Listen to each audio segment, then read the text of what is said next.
We're in Birmingham, and specifically in the suburb of Bournville, which is the home of Cadbury chocolate. The following feature may contain traces of chocolate and propaganda. We admit to professional chocolate sampling, but all in the name of storytelling.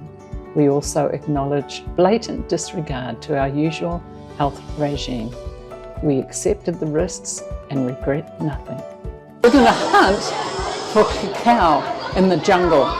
So the Spaniard Cortez met Montezuma, who gave him his first chocolate. So 16 cocoa beans. Now it's time to collect the milk. Leaving very soon. We're being pursued by a horde of kids high on chocolate.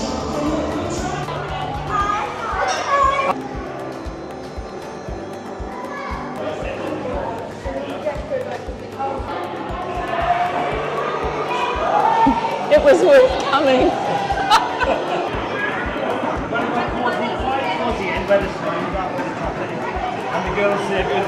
The official ReidsOnTheRoad chocolate plaque. I don't know that we'll actually get to hang it up.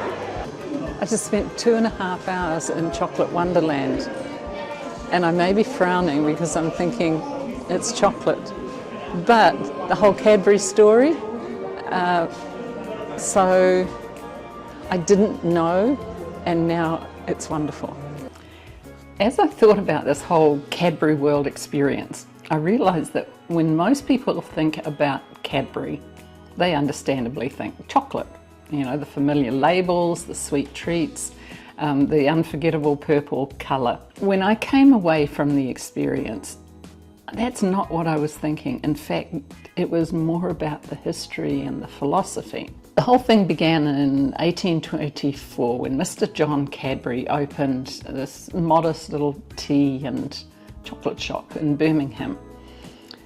But for John, and later on for his sons George and Richard, it was never just about making money or making lovely chocolate as such. It was more about a vision that they had to create something special driven by their values.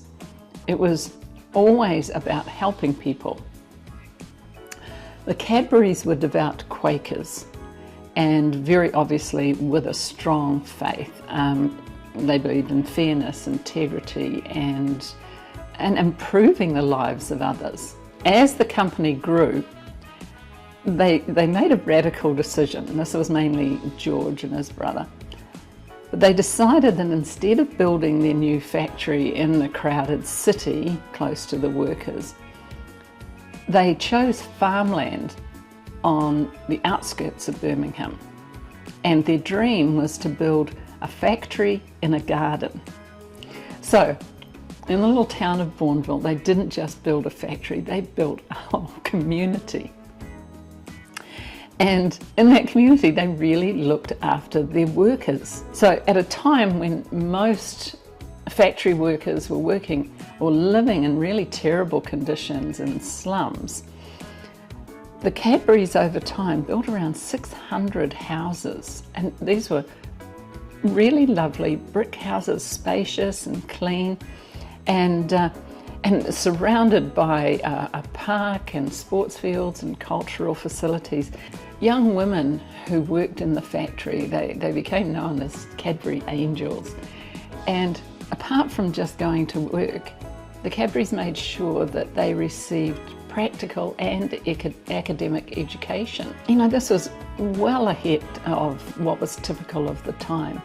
And interestingly, you know, many of those women became leaders in the community, sure and confident.